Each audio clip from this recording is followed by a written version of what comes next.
It's Brad with College SportsCast. We are presented by the Fanboys, Let's Talk Sports, featured on and Sideline Sports.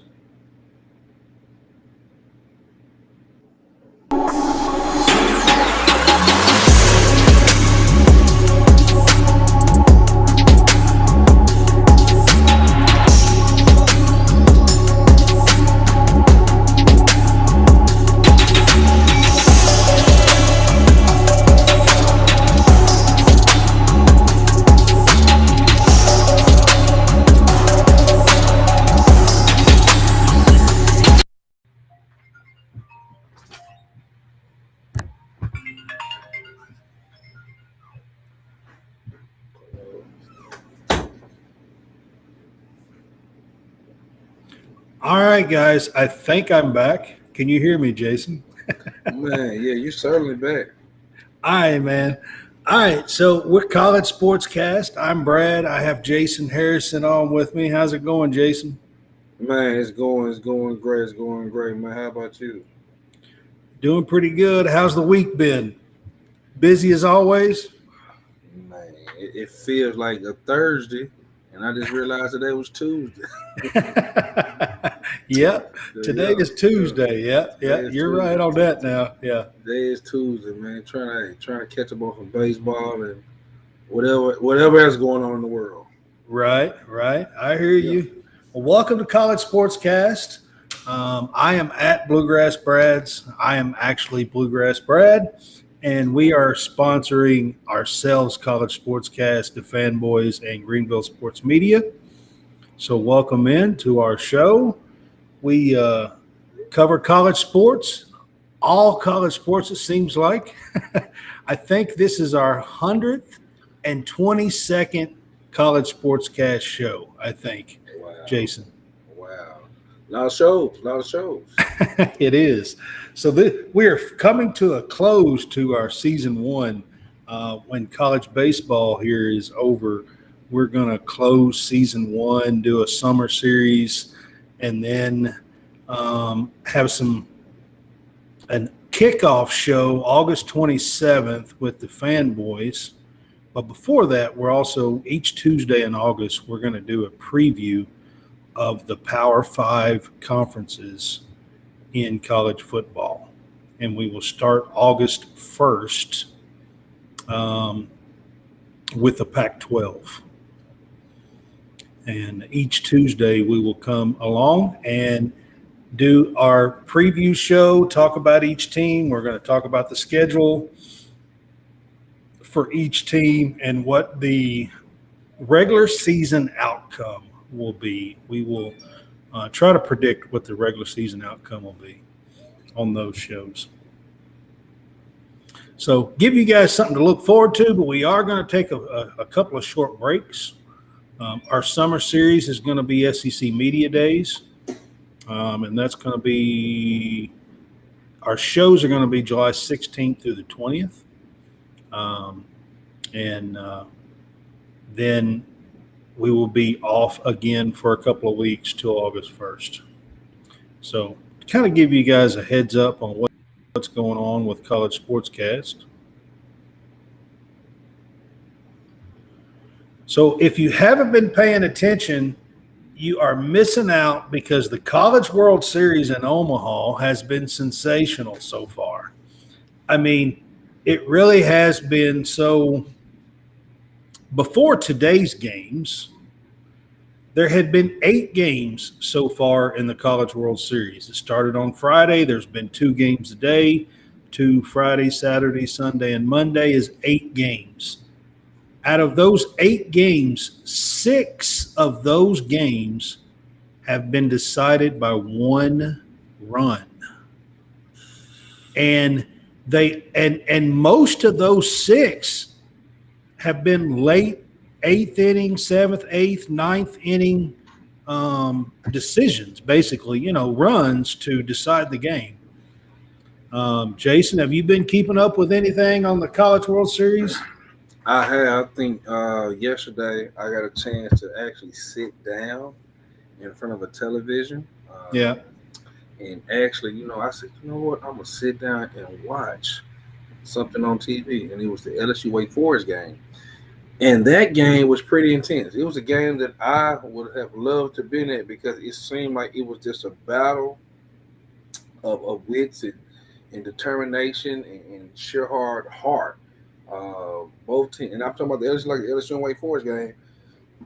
Like they say, both of them. It was a sensational game. I mean, it really was. Mhm. It come out to be 3-2. Wake Forest come out on top, but it was a late. The eighth inning was explosive. I will get into it a little bit more as we go along. Yeah. But I'm telling you, it was a sensational game. It's actually, I believe, at least two of three of the best teams in the country, Wake Forest and LSU. I would agree. I would agree. They are great teams, and it was a great game. I watched almost all of the game yesterday. I was off and on for the first few innings, but after that, it got intense. About it was slow going until LSU scored in an error and stuff, and then the sixth inning on was pretty intense. So, yeah. And all it takes is one error, one mistake, one walk, Yeah. one bad pitch, one bad throw. That's all it takes. Yeah. And the game This could be is true. nip and tuck for so long. Yeah, this is true. One. Yeah. So the College World Series started this past Friday. Friday's bracket started with Oral Roberts versus TCU and Virginia versus Florida. Both of these games were exciting games down to the wire. Oral Roberts and Florida scored in the eighth and ninth innings to win, and both of these games on this day were 6-5 games, won in the eighth and the ninth innings. Oral Roberts advanced over TCU on Friday, and Florida, who was behind in the bottom of the ninth, come back and win 6-5, and advance to the next round, putting TCU and Virginia in the losers bracket. So that's how the College World Series started. Like I said, Oral Roberts, before this game on Friday, they had won 31 of 33 games. And Jason, I think you and I had talked about Oral Roberts and has talked about, they could be a dark horse and stuff. So they come out and come from behind in the eighth inning and beat TCU to start the College World Series, first game of the College World Series last Friday. So they made a little noise. They made a lot of noise, and unfortunately, like you just said, man, they just end up losing again and got eliminated. But they stranded over 25 base runners. Man, Yeah. so like I said, Yeah, today's game was not exactly how they would want the game to go.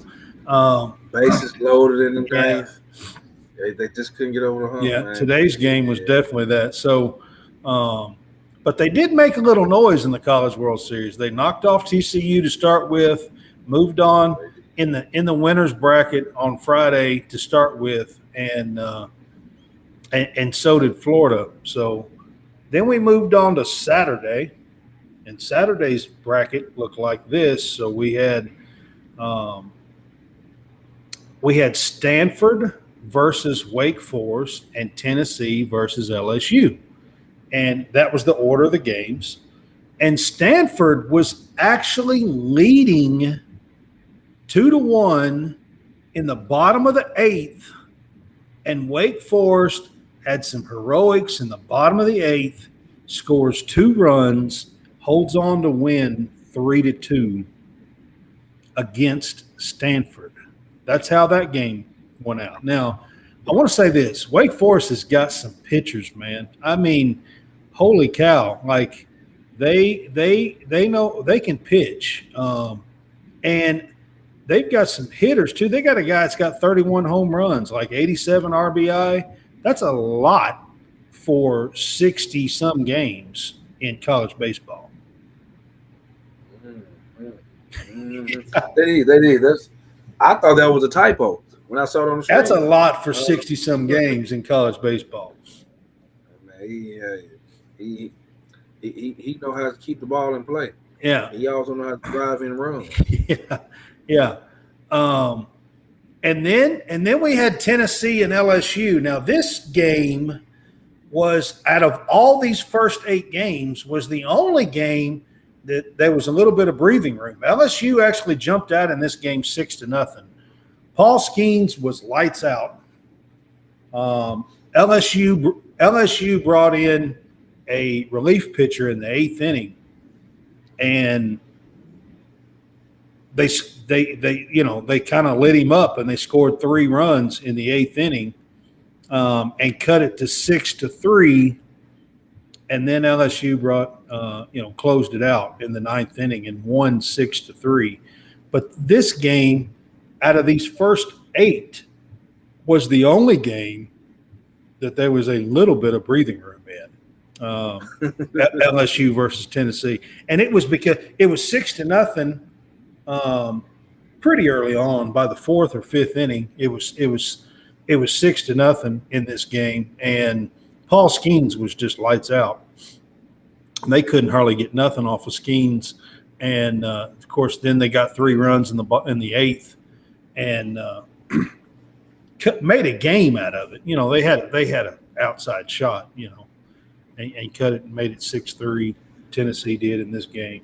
But that's how those 2 games went on Saturday. And I don't know if you paid attention to those games on Saturday, but the Wake Forest-Stanford game was an excellent game. It really was. Wake Forest, again, I'm going to repeat this, they scored 2 runs in the bottom of the 8th and won 3-2. Okay? So you're gonna hear a similar story here in just a few minutes. That's the reason why. That's the reason why I'm repeating it. All right. Then on Sunday, so TCU and Virginia plays a game on Sunday, and Florida plays Oral Roberts. So TCU and Virginia was a very tight game. It's like 1-0, then 2-1, then 3-2, and the whole game they both scored a run late, like in the 8th or 9th inning, and TCU comes out on top 4-3, knocking Virginia out in 2 late game 1-run games. They lost 2 of them that way. To Florida 6-5 and to TCU 4-3. They definitely showed good and deserved to be there. Virginia had a great team and was right there in both games. And like I said, they lost both games by 1 run. And then in the late game, Florida actually jumped out on Oral Roberts and was ahead 5-1 after about 4 innings. And then Oral Roberts kind of chipped away. In the 9th inning, they had runners in scoring position. They did score 1 run and cut it to 5-4. It was a 1-run game. They couldn't come out over, and get the hit to come out on top, and they were beat by Florida 5-4, I believe. Let's see if I can get the right score to come up.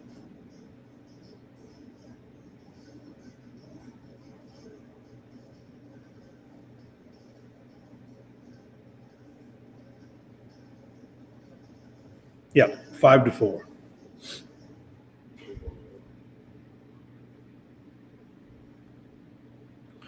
And then Monday's games yesterday, we'll start out with the Tennessee-Stanford game. The Tennessee-Stanford game was tied 4-4 in the 7th inning.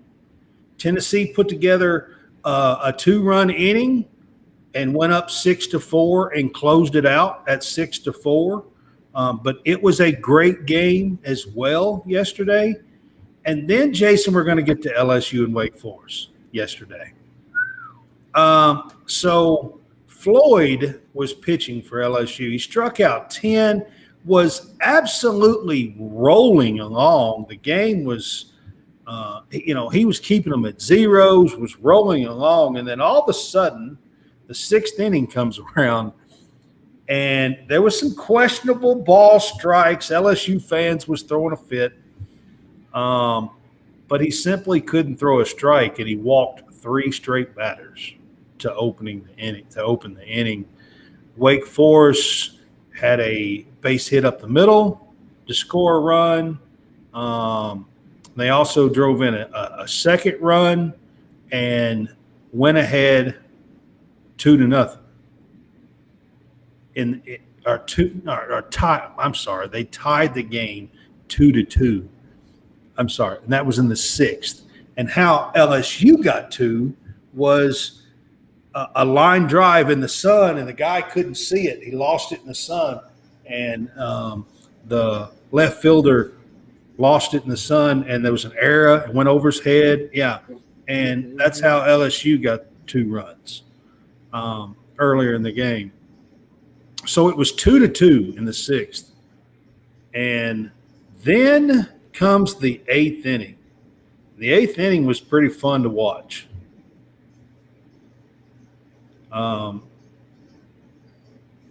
What's up, Bo? Appreciate you being on with us, man. Football Talk with Bo is with us, so I just want to say what's up, man. I appreciate you being on. Bo Diddley, Bo. Bo knows. Bo knows. I tell him that all the time.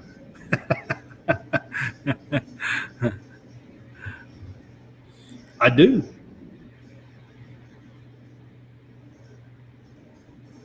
All right. So in the 8th inning, LSU tries to squeeze a run at the plate on a little base hit down third base, or trying to get a base hit down third base line, and the guy double clutches and still throws to home plate. And it was reviewed and everything. In one of the closest plays that you will find, he was thrown out.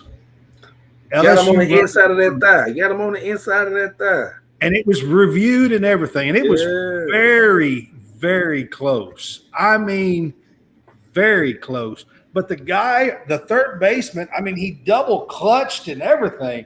And still, I mean, just by the hair of his chin, did he throw them out? You know what I mean?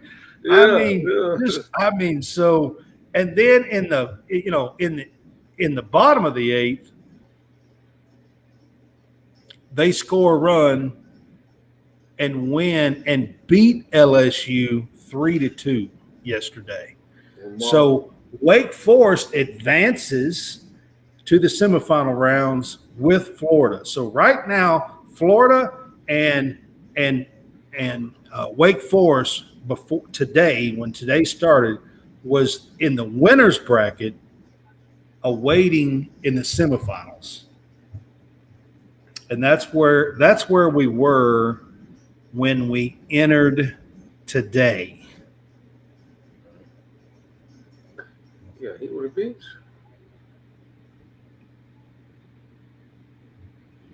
Oh. I think Jason's watching the Tennessee LSU game. Yeah, hey, I am.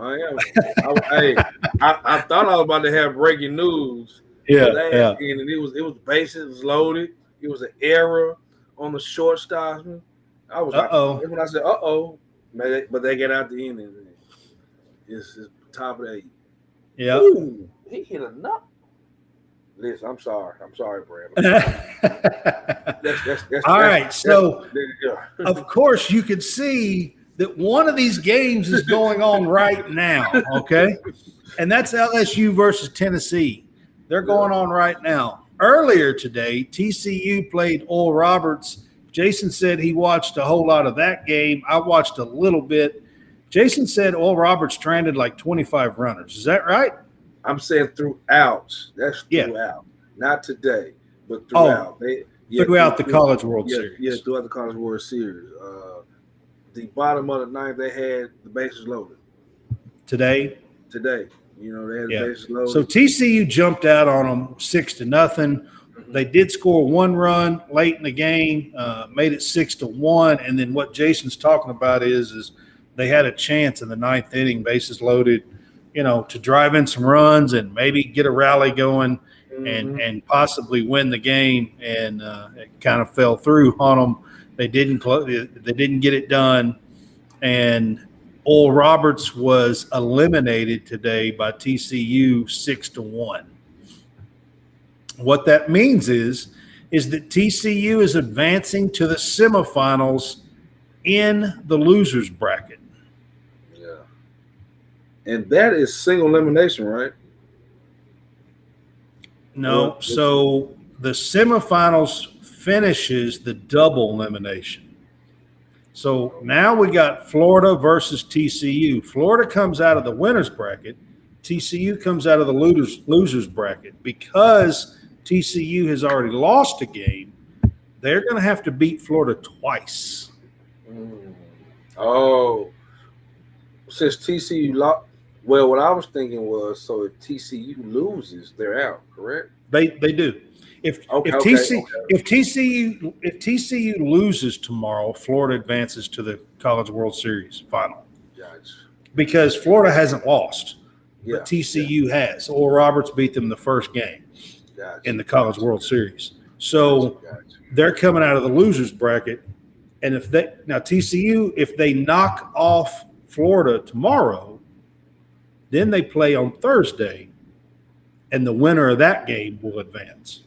But TCU has to win 2, Florida has to win 1 because they have not lost. Gotcha. Makes sense. Hey, watch this. I'm listening on a little secret. I never knew that. I just always used to just watch. Yeah. Watch. Didn't understand the thing until last year I watched, obviously, reasons, because Ole Miss ended up winning. Right. And I was at the ball watching, but now that I'm watching, I'm like, well, it's single elimination and you just asked my question. Yes, correct. Yeah. So those who've already lost, yeah. So that's tomorrow's games will be single elimination if TCU or Tennessee LSU loses. They have to win twice to advance to the College World Series finals, because Florida and Wake Forest are the winner in the winners bracket, and they have not lost yet. So technically they won't play each other until, if they both win their games. Then they play each other. They play each other in the finals. The finals is a best 2 out of 3. Yeah. The finals is. Yeah. Best 2 out of 3. Yeah. Yeah. So now, what had me LSU and Tennessee play. Huh? That what had me. That's what had me antsy in the top of the 8th. Yeah. After they got out, after Tennessee, couldn't do nothing with their bases loaded deal. Tennessee pitcher hit back-to-back hitters. One of them I thought he hit in the face, and so I jumped. But he hit him in the shoulder because he turned. I'm like, yeah. So yeah. Sorry, guys. Sorry. Hey, give me your live coverage. Obviously, like you said, one person is trying to give you an update, and I'm over here. I'm giving you theatrics. Yeah. This is true. So Tennessee and LSU is playing. And by the way, today's games were both rematches. Oral Roberts beat TCU on Friday in the opening game. And then today, TCU got a little revenge and knocked Oral Roberts out 6-1. And Tennessee is trying to do the same thing to LSU right now. It is 2-0. I think it's bottom of the eighth, top of the eighth, bottom of the eighth, Top of the eighth. top of the eighth. LSU was up, 2-0 with 1 out, 2 people on base. And and LSU beat them 6-3 on Saturday. So Tennessee's trying to get a little revenge and knock out LSU since LSU lost to Wake Forest yesterday. So this is an elimination game. The loser goes home, and the winner goes to the semifinals in the losers bracket versus Wake Forest again. So LSU is trying to get that revenge rematch tomorrow versus Wake Forest. Well, one thing we will say, the semifinals will be SEC. We will have half the teams. Yep. In the semifinals, something that we talked about anyway. Yep. Right now there's 5 teams left in college baseball. That's LSU, Tennessee, Florida, TCU, and Wake Forest. There's 5 teams left. 3 of them are SEC. Now, 2 of them are playing each other, so they're going to one of them's going to be knocked out, and one of them's going on. So there's going to be 4 teams left, and 2 of them will be SEC. Now, we got Florida that has not lost, and we have Wake Forest that has not lost. So, they have a little bit of an advantage right now to get to the finals. Those 2 teams do. So LSU's got to finish off Tennessee if they want revenge, and then they got to turn around and beat Wake Forest twice, not once, but twice, to advance to the finals. So they got to win 3 straight days. Tennessee and 2 days against Wake Forest. That's a tall task even for LSU, and LSU has a spectacular team, guys. Honestly, I think that Wake Forest and LSU has probably got the 2 best teams. Florida is just right below them. Like, they're right there with them. I would say that those 3 teams are probably the best teams. Tennessee was probably the best team last year heading in to everything, and then they kind of fell apart, got beat out, and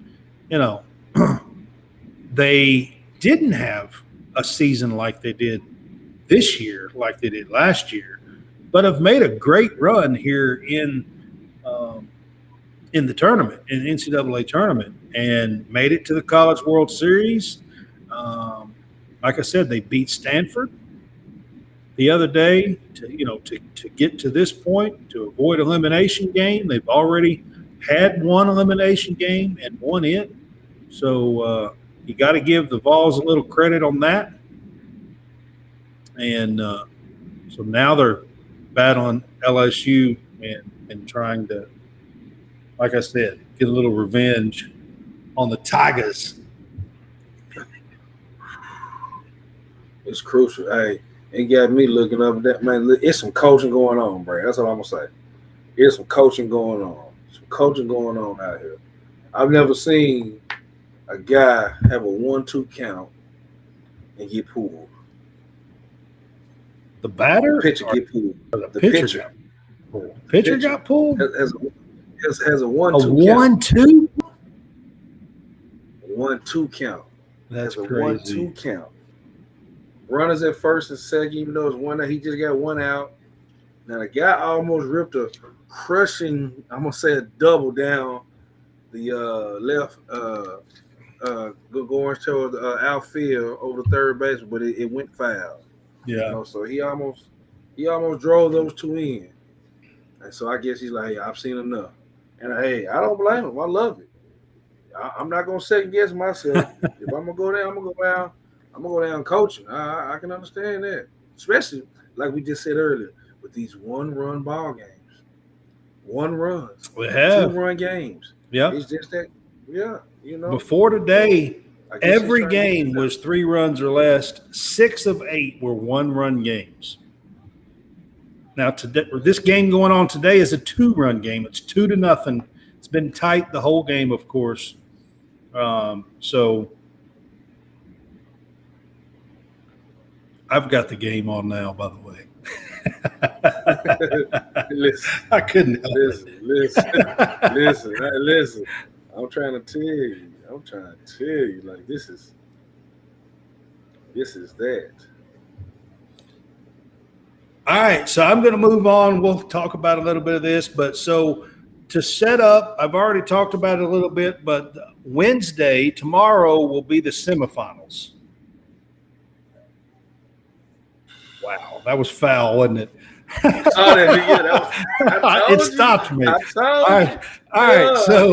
right.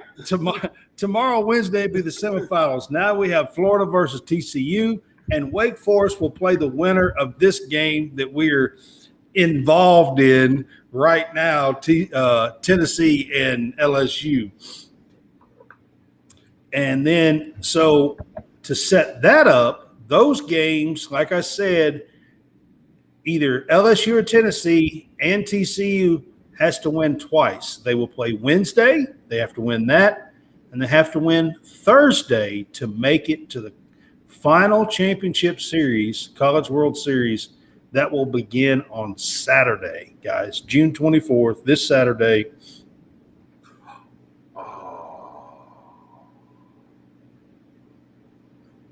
They will begin the final College World Series championship series. It is a best 2 out of 3.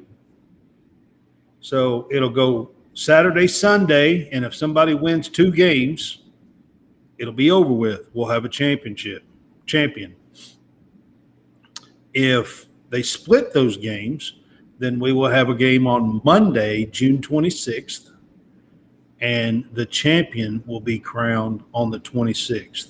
So we will either get a champion on the 25th or the 26th, coming up this weekend, Sunday or Monday. So that's how close we are.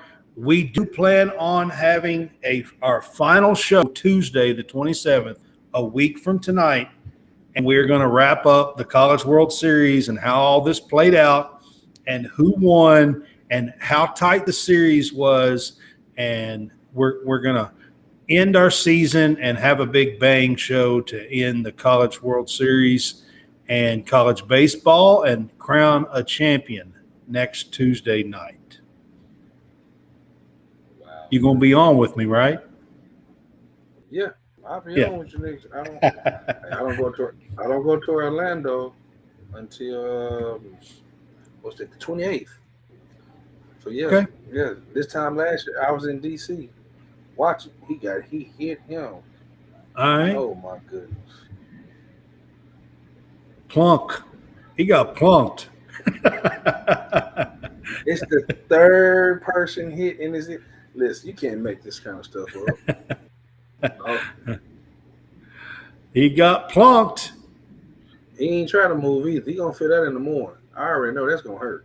That hurt me, and I'm sitting down. That hurt me, Brad. That hurt me. All right, Jason, I'm going to move on to a little bit of stuff here. So before I click that, I'm just going to go and say LSU's going to win the game. Uh-oh. LSU getting insurance run. LSU's going to win the game. And you see, now I'm mad at the coach for taking the pitcher out on a 1-2 count. Yeah, man. I mean, that's a little unheard of. Well, here's the thing too: the shortstop muffed. Yeah, muffed a double play. Yeah, the shortstop did muff a double play as well. Mm-hmm. Yep. So now they got to go down. They got to go get in the bottom of the eighth. Hey. Yeah, they gave up one insurance run. Now it's 3-0. That's where we're at. And watch this. Wouldn't be surprised if the game ends in 3-2. Yeah, yeah, yeah. It could happen. You know, it could. Very much. Hey, this is the best teams always in the play in this. I can't say that. One thing I can say about the College World Series, the final 8 teams that make it to the normally are the best 8 teams in the country. There I would might say be that. one like Oral Roberts, TCU. TCU got hot like the last half of the season. Yeah. You know, Ole Miss last year got hot late in the season. So And that's all it takes. So all it takes. occasionally you will see a team get hot, but I agree with you. Wake Forest, LSU, Florida, even Stanford, Virginia had a great, complete season. Stanford did too. Most of these teams had complete good season. Tennessee is a team that kind of struggled in the middle. So that's where they struggled. Tennessee did. So that's your 8 teams. But Oral Roberts, man, the last 2/3 of the season, they flat won ball games. Boy. I mean, they went 32-4 in their last 36 games. And that was going 1-2 in the College World Series. All right. So I've got our Linktree scan code up on the screen. All you got to do is scan that QR code. It'll take you to our Linktree page. On our Linktree page, you can find everything we do, including our True Victory. And I do have the shirt on tonight. You can find our True Victory there. I'll talk about that just a little bit later. But you can also find our platforms like our YouTube page, our Facebook page, my Twitter account. You can also find our TikTok and our Instagram. We have a Tumblr page. You can find everything we do, including Apple and Spotify. We do this, and I post it in audio form as well. So there is a ton to check out. Go to our Linktree page by scanning the QR code to the right of the screen, or you can just log on to Linktree/College SportsCast.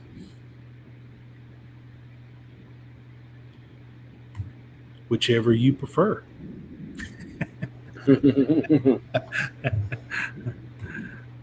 Right? That's correct.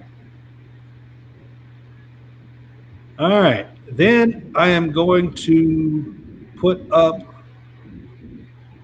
our Real Fresh channel. We are featured on Real Fresh channel, and they do a little bit of everything. Howie has his own shows, and then he features us on Sunday nights. He has a show called Death, Taxes, and Sports that he features. He has a show called You Want to Do What?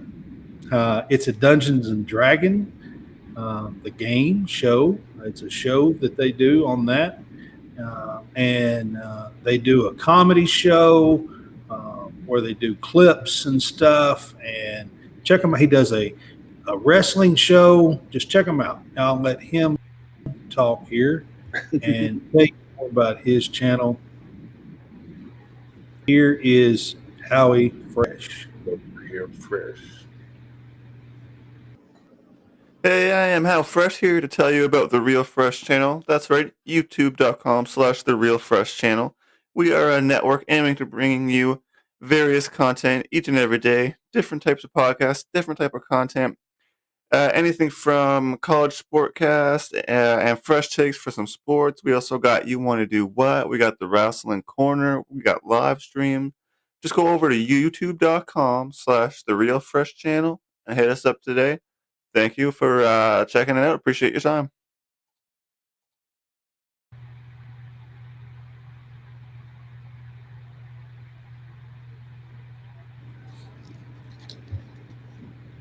All right, guys, that was Howie Fresh with the Real Fresh channel. He is part of our The Fanboys team, and go check him out. We would appreciate it. He would appreciate it. No doubt.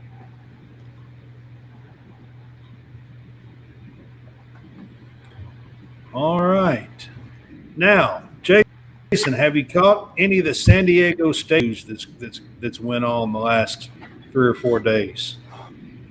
I have not caught any of it, but I've heard they was trying to move. They were eager to move from conference to the Pac. Was the Pac-12? It was the Pac-12. That's what I did hear a little bit about it. But yeah. Well, so what really happened is the San Diego State sent out a clear message from the university stating that they intend on resigning from the Mountain West Conference. And the reason why this is important is this. If they move from the Mountain West Conference before June 30th of this year, 10 days from now, their buyout is only $17 million to leave the conference. If they wait till after June 30th, their buyout doubles to $34 million. Wow. To leave the Mountain West Conference. What do you think?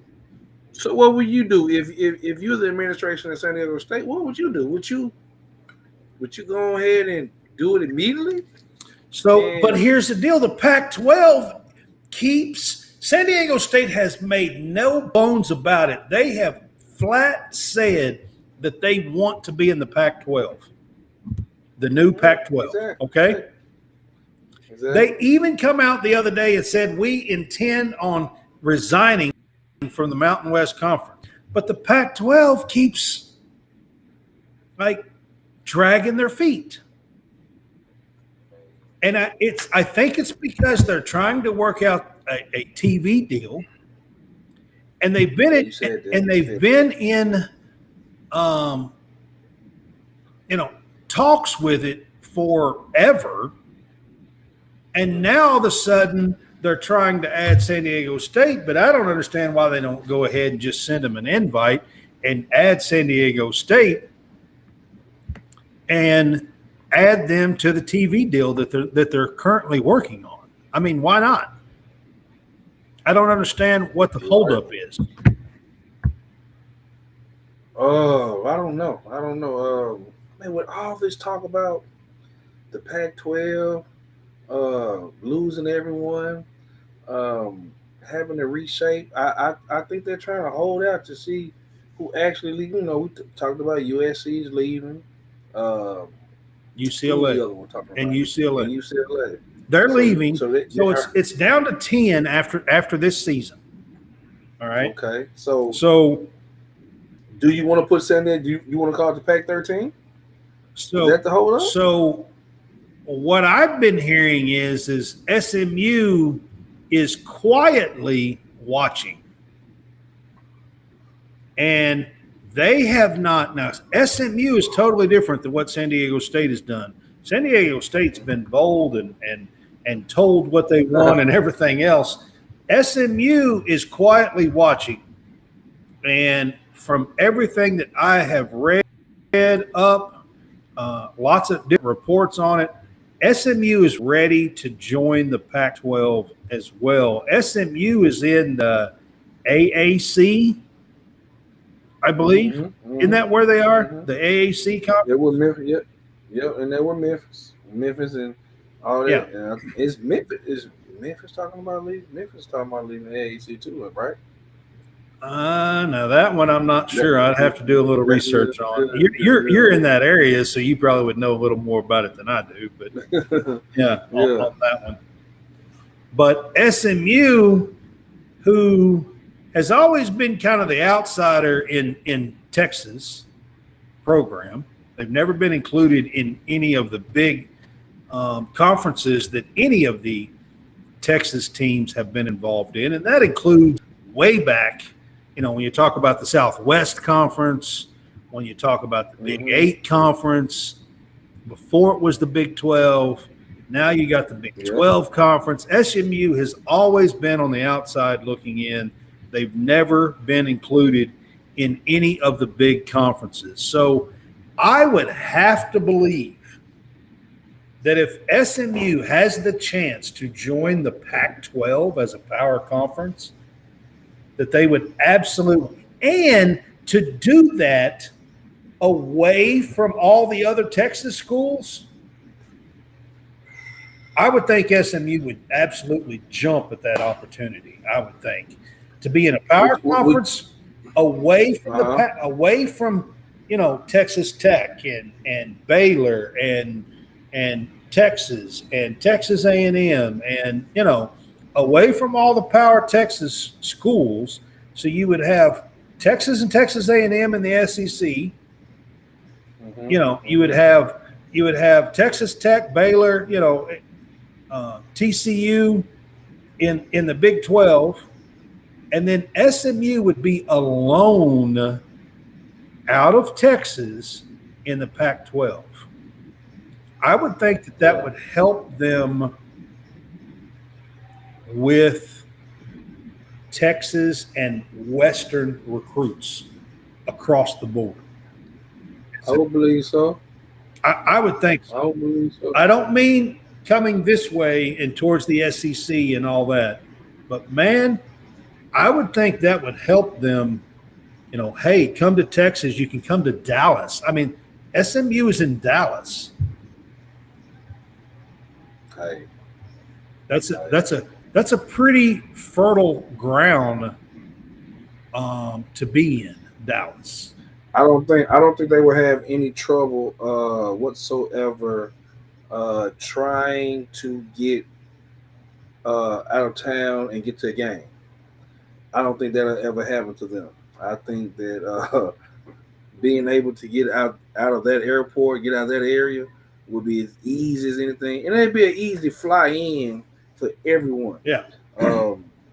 It's one of those deals, man. It's one of those deals that you look at it and then you really have to wonder, like, okay, is this a smart move? But like you said, SMU has always been on the outskirts of everything being done, and wanting to make sure that they're included with everything and be able to be in the forefront, because that would be a big deal. Other than Texas going to the SEC, that would be a huge deal for SMU because that, like you said, that state is very fertile with talent, and that would only help SMU with their recruiting, being in a bigger conference and giving the people something else to do, something else to look. Even though they do a great job of covering their sports in the state of Texas, do a great job, a remarkable job, might I add. So they do, but SMU's kind of always been the redheaded stepchild in Texas. So you go to the Pac.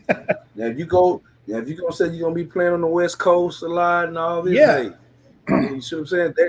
That's very intriguing. So the Pac-12, they're losing the Los Angeles market. That's what they're losing, which is a huge, huge hit. Okay, they're losing Southern Cal and they're losing US and they're losing UCLA. So they're losing the Los Angeles market. If the Pac-12 can pick up San Diego and Dallas, two marquee cities. I mean, it's not USC and UCLA. It's not LA, okay? But it's not a bad, it's not a bad do what you have to, you know what I mean? To pick up Dallas and San Diego. It's not bad at all. Yeah. It is not bad at all. It's not bad at all. I mean, now, it's not bad. Is it going to save? We talked about this last week. It's $31.6 million. That's the mark. Is the revenue share that the Pac-12 is working on, are they going to be able to split $31.6 million with their 12 teams? That's the number they need to hit. The reason why that that's the number, is because the Big 12 signed their contract last, I think, October, and that is what the Big 12 shares is 31.6. You know, the SEC and the Big 10, they might be above 50 million. Easily. With the new. I mean, it could be 50 or 55 million. I mean, honestly. So 31.6 is already a lot lower than what the SEC and the Big 10 is going to be. The ACC is in that 35, 37, 38 million dollar range. So the Big 12 does not want to be left in the dirt basically with 20 million when all these other teams are getting 50 and 60 or 40. You know what I'm saying? I know exactly what you're saying. So the mark really is 31.6 million is what they're trying to make sure that they hit. So that way they will at least be on an even scale with all the Big 12 teams. So anybody out west would all be kind of even in that 31, 32, million dollar range on the shares. Man, yeah, that's on the low end. So update on this game. Home run. You just missed a home run. LSU has scored 2 more runs in the top of the 9th, and they now lead 5-0. It was a home run. Is that what it was? It's a home run. I almost gave it away. You were saying something. I just happened to get my eyes got real big. Yeah. Took him out. Took it out. So they now lead 5-0 in the top of the 9th. There is 2 outs, no runners on. But LSU is still at the plate, and then Tennessee is going to have to score 5 runs on LSU in the 9th to take this game into extra innings, or 6 to win. So we'll see. But that's where this game is at right now.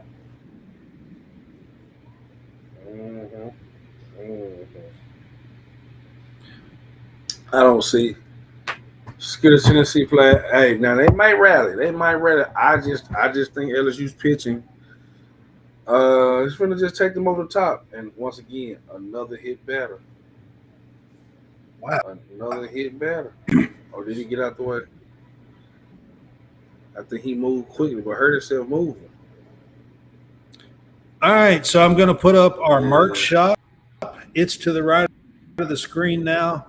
Our merch shop is merch shop. You can scan that QR code, go straight to our online shop. This, our logo, I put it up on the screen a little bit. That's our custom art logo. And you can pick up a shirt, T-shirt. You can pick up a hoodie. You can pick up a long sleeve. And then we have some sports design that's not the logo, but it's design of a basketball, soccer ball, volleyball, softball, women's softball, and basketball is on there as well. So check it out and use our code WATCHCSCAST for a 15% discount at our online shop. I'm going to leave that up on the screen for a little while so you guys can see that and scan that code as we talk and shop at our online shop. Get yourself custom art exclusive College SportsCast. All right, so hear about Bob Huggins and what happened to him over the weekend. I did. I think that was Going to talk of Saturday news. Yeah, I'm going to switch to college basketball here. Jason is a former player, college basketball, so he coaches AAU ball right now, and Well, they're taking a break in June, but he'll pick it back up in July. So he's heavily involved with basketball, and you know, Bob Huggins has been a coach for a long time, and I've been hearing a lot of bad stuff about Huggins lately, and I want to say this: Bob Huggins has never been a class guy. Okay, I don't like it. He's always kind of tripped up on stuff. He's never been a class guy. Bob Huggins, think of Bob Huggins in the Bobby Knight mold, because that's kind of the tree that Huggins fell out of. And I mean, listen, and I'm saying that with the deep respect. The man can coach basketball. He's always been a really great coach. I don't know his exact record, but he's bound to be 700-800 wins in his career in basketball as a coach. Between Cincinnati and West Virginia, he's bound to have 700-800 wins. And, I'm going to guess 300 losses or something. And those are just guess numbers, okay? But Huggins has always been a little raw, a little rough around the edges. Now we live in a time where people think that shouldn't be, that shouldn't happen, that nobody should be a little rough around the edges. But the truth is it still happens.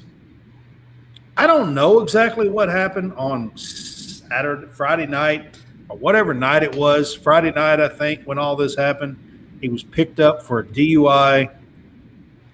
He blew a 2.1. West Virginia is 0.8. So it's 2.5 times.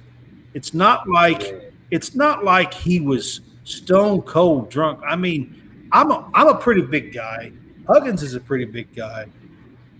I can tell you this, like if you drank 3 beers in 30 minutes,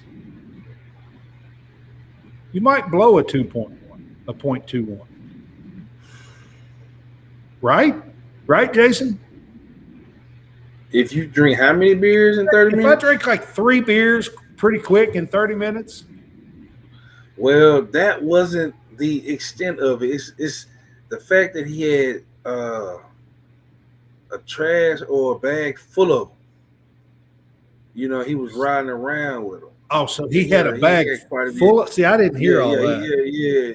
Yeah. He had a bag full of beers, and so that was kind of the difference, So that right there, I think, did him in. And, I'm going to piggyback on what you said. Bob Huggins is is the 2023 version of Bob Knight, in my opinion, with some of the antics he has been able to get away with. On the court and off the court. Yes. Both. Had it been any other coach with the same problems or mistakes, they would have got rid of him. But the fact that he actually had, won or produced players and was in, because in Cincinnati he did things his way. He had some rough dudes in Cincinnati, and he had some run-ins with some stuff. Huggins did himself. Huggins has always gotten a pass in the day of age of social media and the media, and with all the movements and everything going on, he just couldn't afford to do it again. Just a month or so ago, he had the deal on the radio station and all that, the slur he used. Yeah, the slur that he used and stuff. So he had that was already against him, just like 6 weeks ago or whenever that was. Exactly. Yeah. So he was put on like a probation period at West Virginia then, and they They let him keep his job then. Yep, And then yeah. Friday night happens. I just don't understand. And two things I do get: he's grown, and he's grown. He's Right? 69 I years just old, guy. That's what I'm saying. Like, he's I been met him. coaching a Yeah, long time. yeah. I met him. He came to junior college one time, and recruited a guy we had. Bob showed up himself.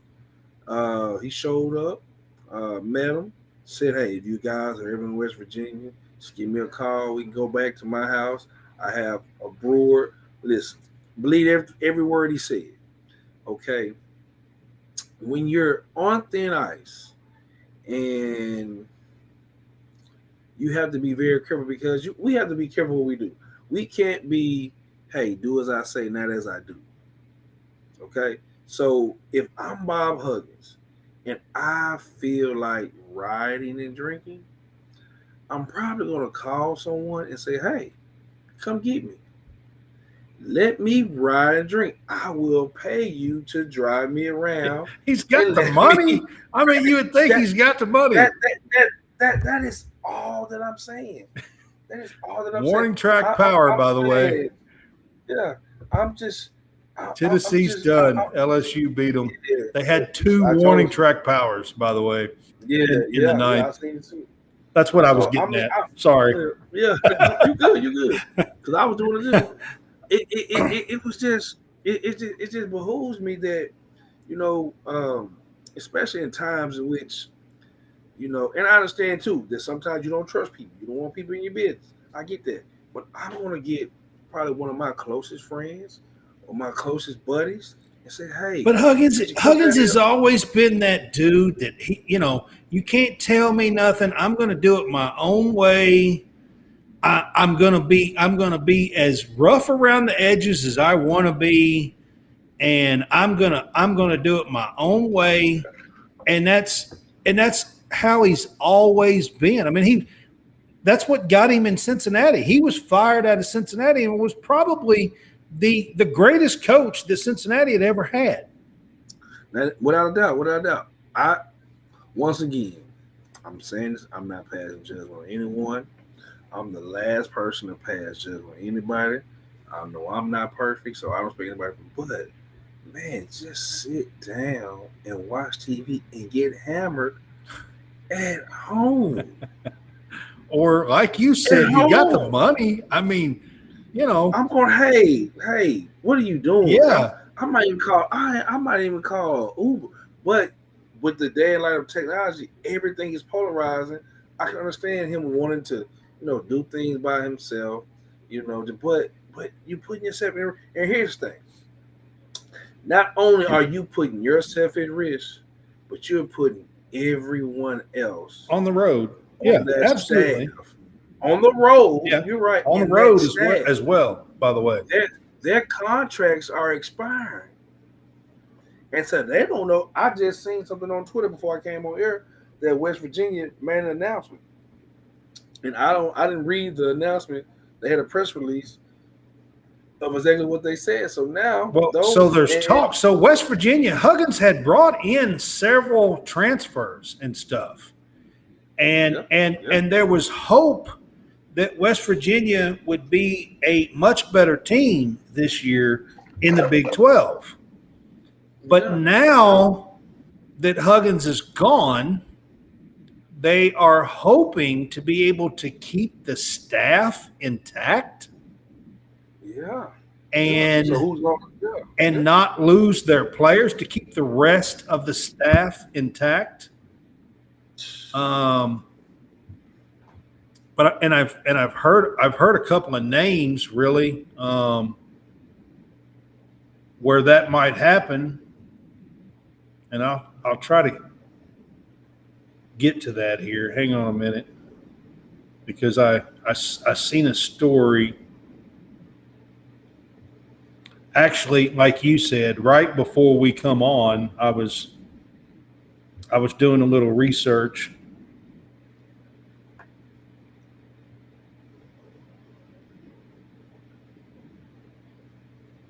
and I seen a story about like who they might get.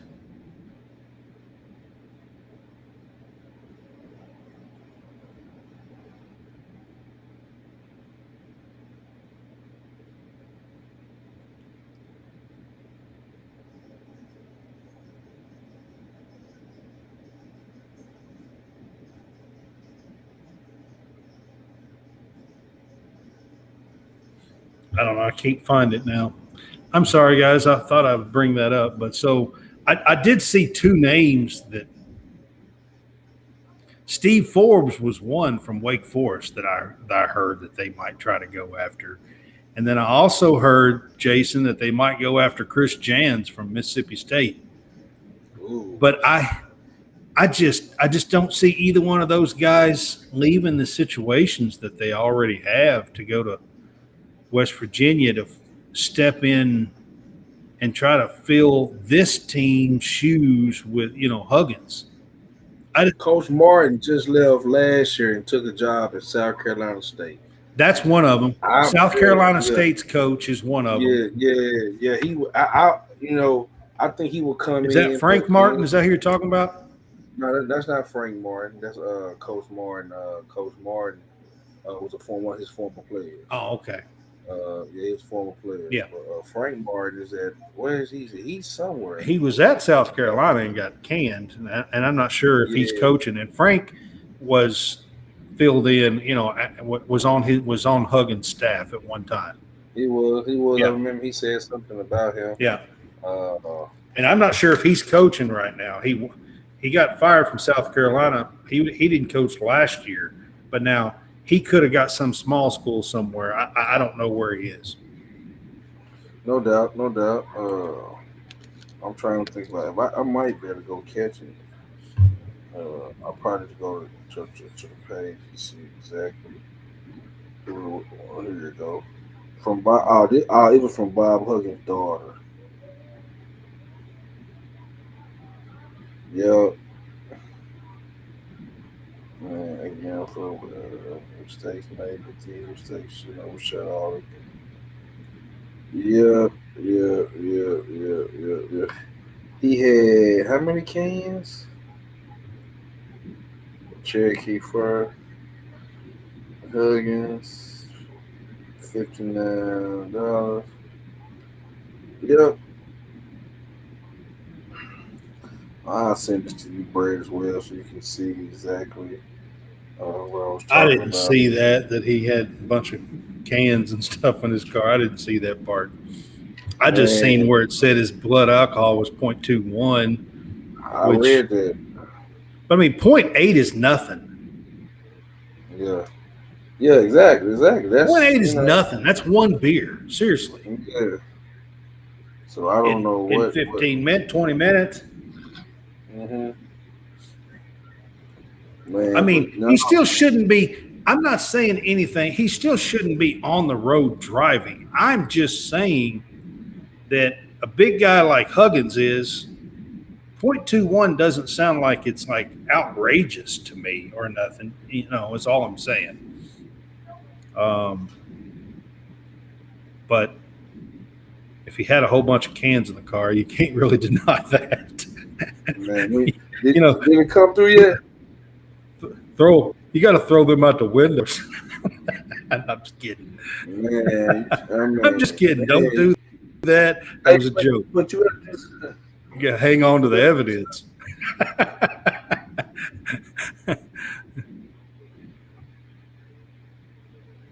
I'm trying to think if I see anything about the Bible. Yeah, I got it. You see that can? You see that bag? Yeah. That kind of did him in right there. All right, so I'm going to move on to True Victory. I got my shirt on tonight. There it is. So True Victory is, we are a proud sponsor of. They're a veteran-owned sportswear company. You can scan that code to the QR code to the right of the screen, take you to their online shop. They have men's, women's accessories. They have some great gear, great workout gear. And they are veteran owned and first responders owned. Check them out. You can use our code to fanboys for a 15% discount, and you can pick up some really, really comfortable, cute gear. I like it. So again, scan our code to the right of the screen for a QR code. And like I said, use our code to fanboys.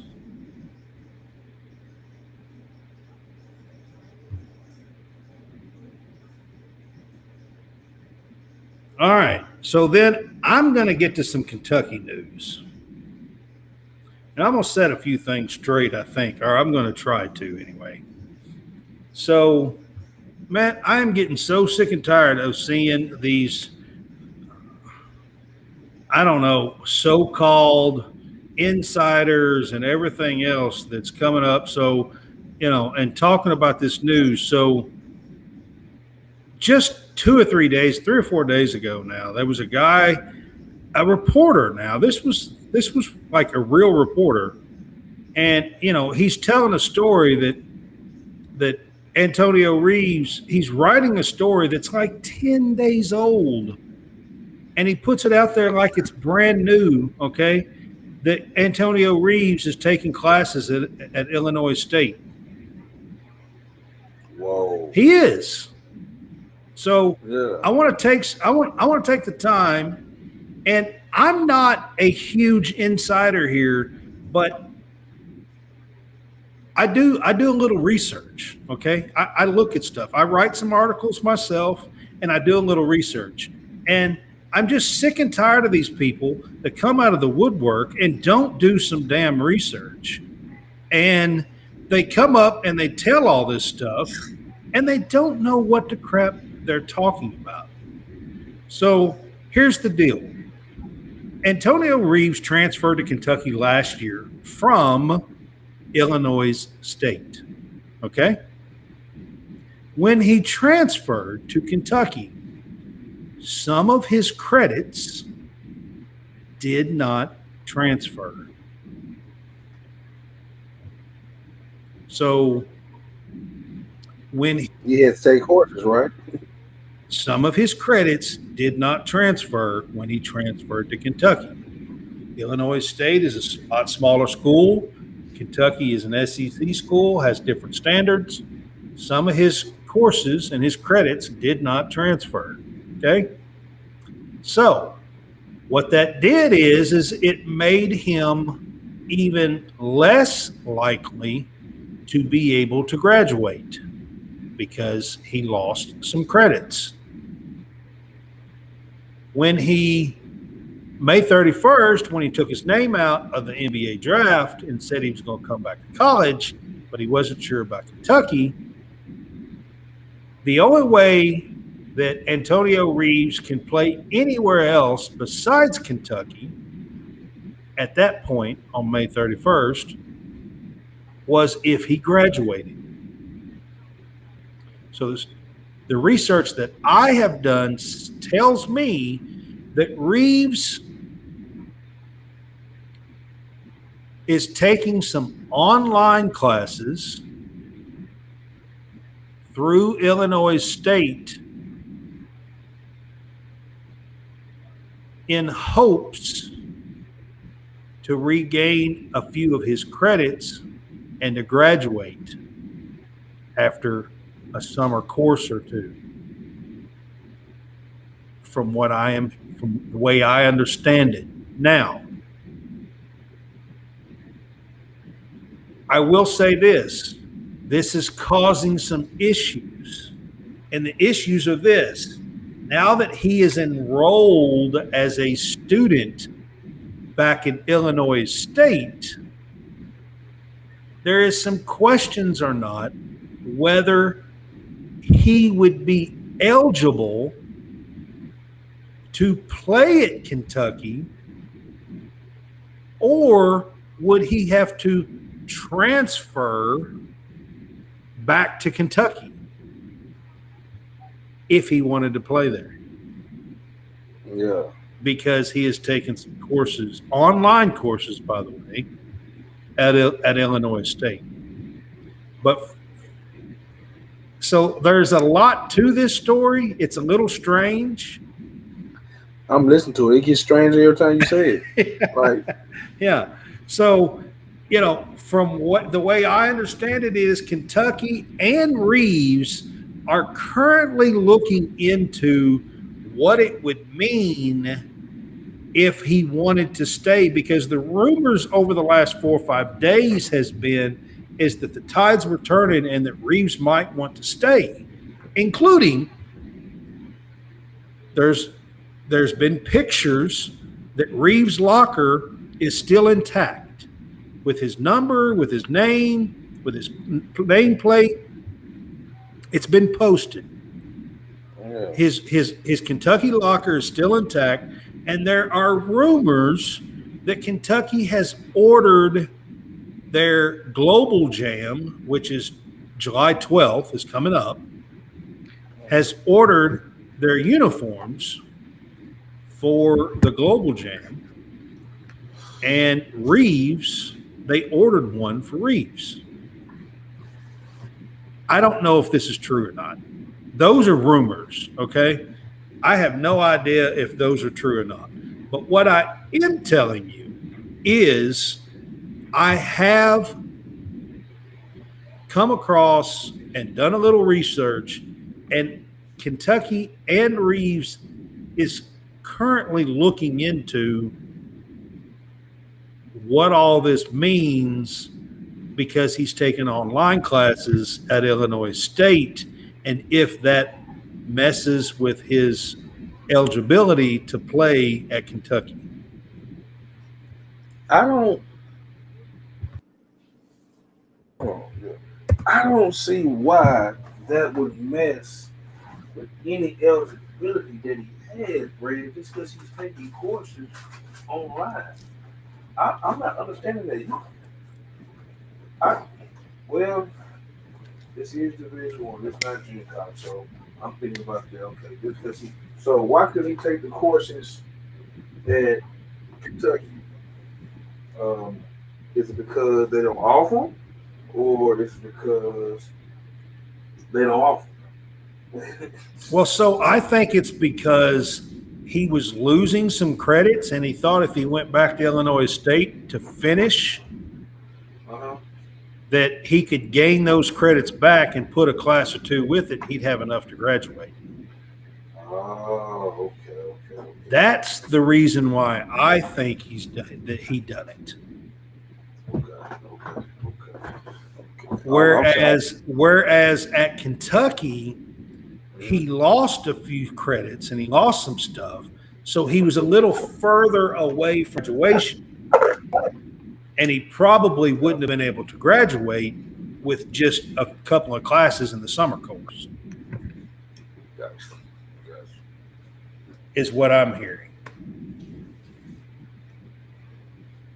So if he graduates, he's going to be considered a grad transfer.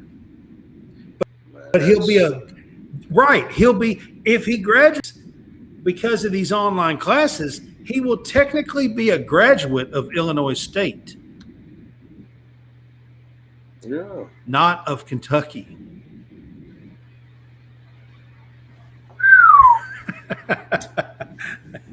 Yes. That's a lot. Yes. Yeah, that's a lot. Yeah. Yes, that's exactly what I'm saying. Yes. That is a lot. Right? I see why you trying to. Yeah, let me put this out here. Disclaimer. Yeah.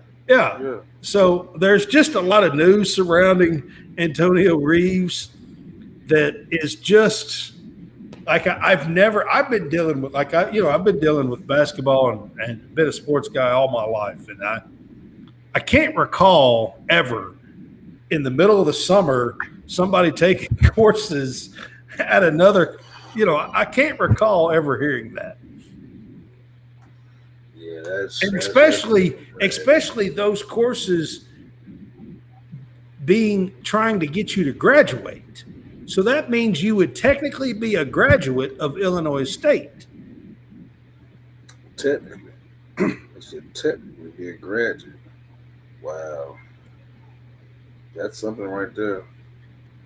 So, like I said, they are checking into what that would mean for his eligibility at Kentucky, from the way I understand it. Now, does that mean that he absolutely couldn't? But would he have to be considered a two-time transfer, even though he played at Kentucky last year? That's there's a whole lot of red tape to this. That gave me a headache. Yeah. I'm trying to process, like, how can he leave Kentucky, go take course, but he's taking an online course. I just think he's trying to become a grad, so he can transfer. So he can transfer back to Kentucky. I don't know. Or transfer wherever, But I am hearing in the last 5 or 6 days that the tides have kind of turned, and that he is wanting to come back to Kentucky. Now, I don't know if that is a rumor. I don't know if that rumor is true or not. But I do know for sure that this courses stuff and taking online classes at Illinois State, and that he's trying to graduate, and that it is messing with the eligibility, that he would be an Illinois State graduate if it happens, and he played at Kentucky last year, and whether or not he would have to be a two-time transfer because of that. There is a lot of stuff that's going on with it, is all I'm saying. And it's all weird. Man, yes. Yes. Boys, that's a lot of moving parts. Yeah. That's a lot of moving parts. But let me ask you a question while we're on your Wildcats. There's been a lot of talk that they need to have some veterans on this team. They don't have enough veterans. Yeah, I read it the other day, and so what do you think about that? So Reeves would help, of course, if he could come back. I mean, Reeves would be a fifth-year senior. Okay. Gotcha. Reeves would help with that if he could come back, first of all. Second, as a fan myself, I mean, I was upset that they didn't truly all guns, blasting or whatever, to try to go get Grant Nelson from North Dakota State, and I think he's going to wind up at Alabama. So he's going to be down there that we're going to have to deal with for as a fan, Kentucky. And Arkansas's reloaded, and Alabama's reloaded, and so Ole Miss is Beard's making a mark. I don't know that they'll be the top of the mark next year, but he's going to have a good team. Of course, you got Auburn, that's with Bruce Pearl, that's going to probably have a good team in the SEC. They're Missouri, can't count them out. So do I think that they need some experience? Yeah, absolutely. I do think that they need it. Now, I haven't seen these talented freshmen play together yet. They are extremely talented. Now, whether or not they can overcome the inexperience, I'm not sold on it yet, but I'm also not freaking out. You know what I mean? Like, it's summer, so I understand. I'll freak out in November. I can understand. Hey, one sport at a time. Yeah. I just, when I read that, I thought about you. I was like, I know Brad had seen this Yeah. article about his Wildcats, and then to piggyback, what was the Big Oscar? Yeah. Big Oscar may not get drafted. That's look at here. NBA Look at draft. that! Look at that! Look at that! NBA draft is Listen, Thursday. listen. It's Thursday night, and extending off of what you just mentioned. So there is a little, mostly unknown fact. Okay. A rule was changed in 2019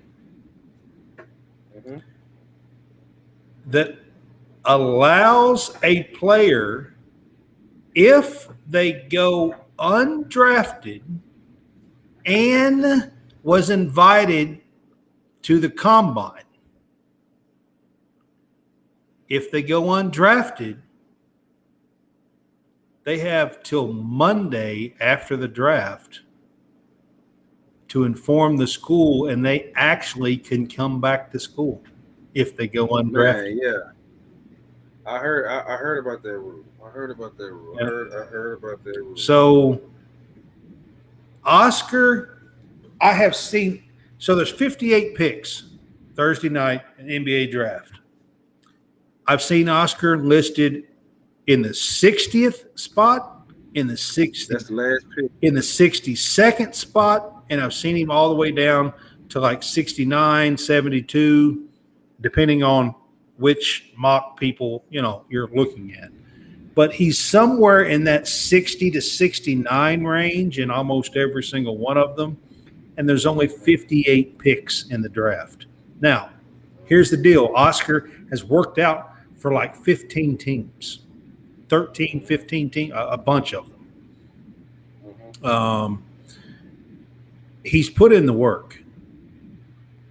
Big Oscar has. And, I don't know. It's going to be – I'm very, very interested to see if he gets drafted, if there is a team late in the second round that's going to take a chance and draft a guy that can rebound better than anybody I've seen in the last, 30 years. In college now. In college. I'm just saying.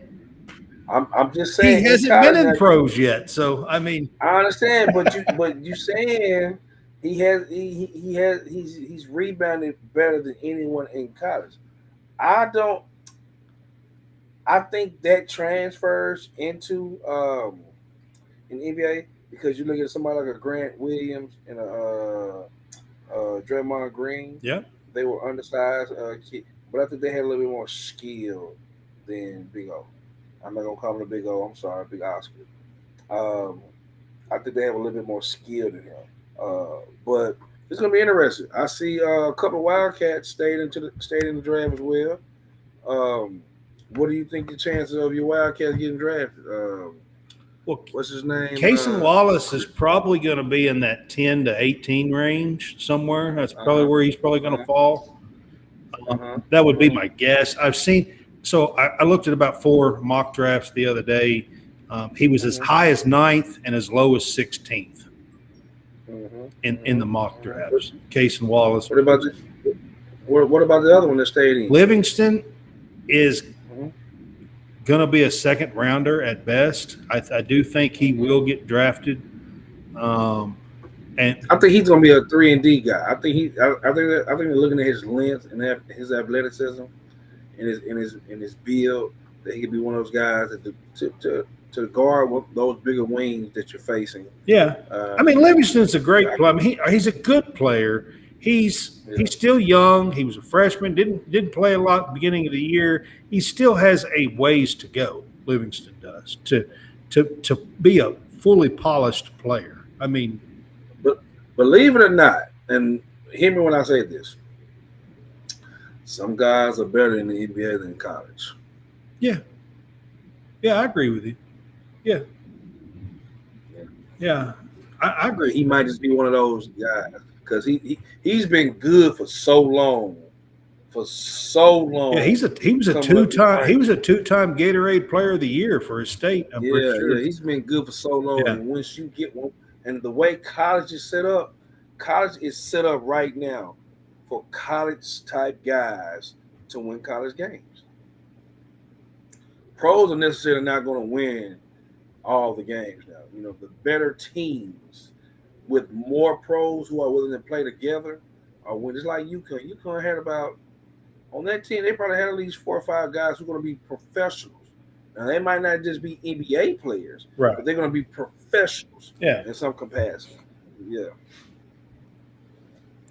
Yeah, and it's going to be interesting. I am interested in paying attention to the NBA draft on Thursday night. So I will be on Thursday night. And so y'all check. I'll be traveling.